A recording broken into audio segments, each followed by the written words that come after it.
فيديو جديد على قناتكم، قناة باسم سمير بتاع تصديق. يمكن احنا النهاردة طالعين نتكلم مع حضراتكم.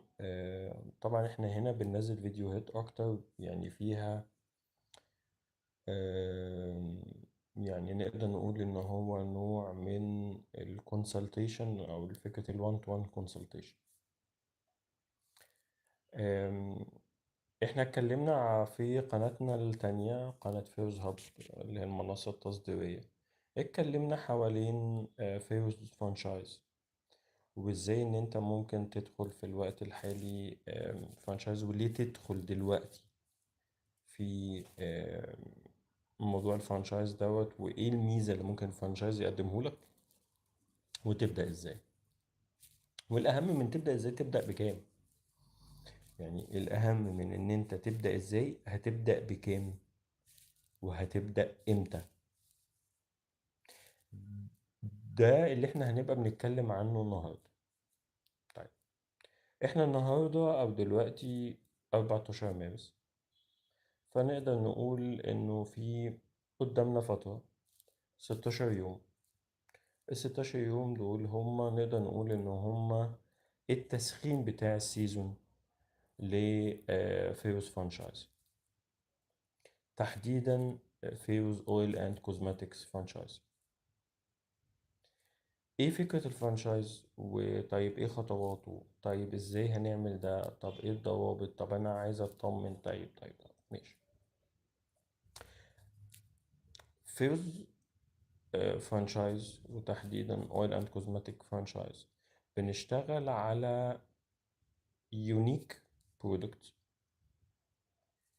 الاي او اي بتاعها او العائد الاستثماري بتاعها عائد كويس ومحترم.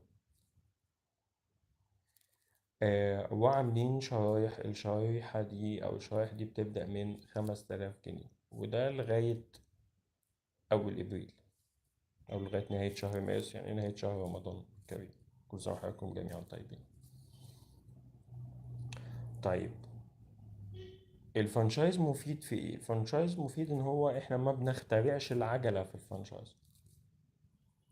الفرانشايز هو مشروع آم، لناس شغالة على الأرض، ناس بتبيع، ناس بتسوق، بس عايزة إنها تتوسع.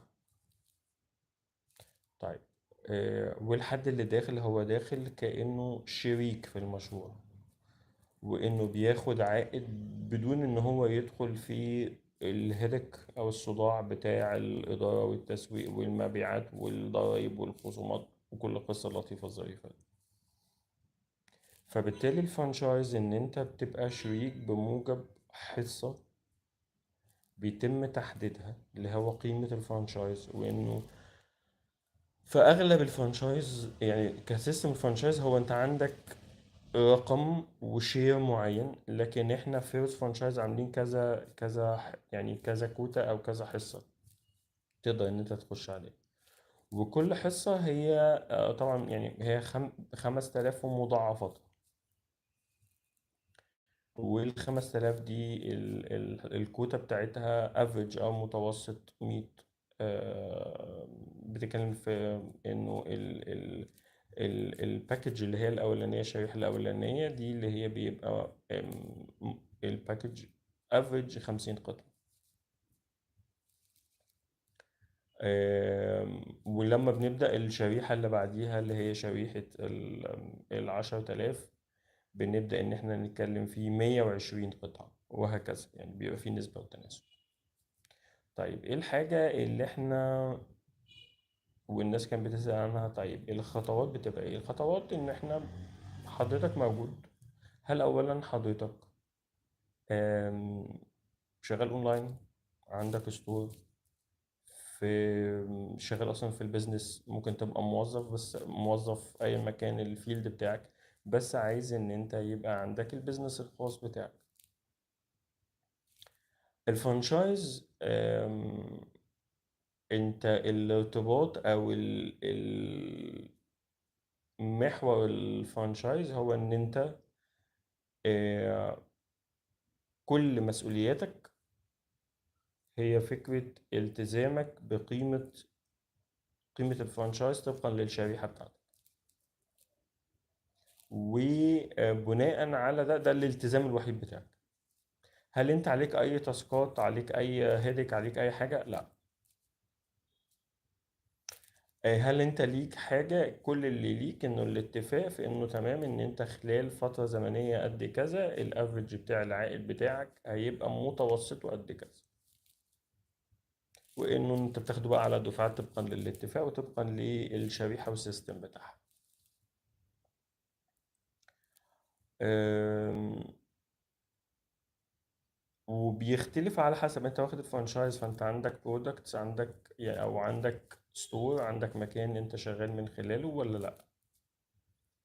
أم، وإلى أي مدى حضرتك عندك خبرة في المجال تحديدا بقى بتاع الكوزماتكس والزيوت والتفاصيل بتاعتها.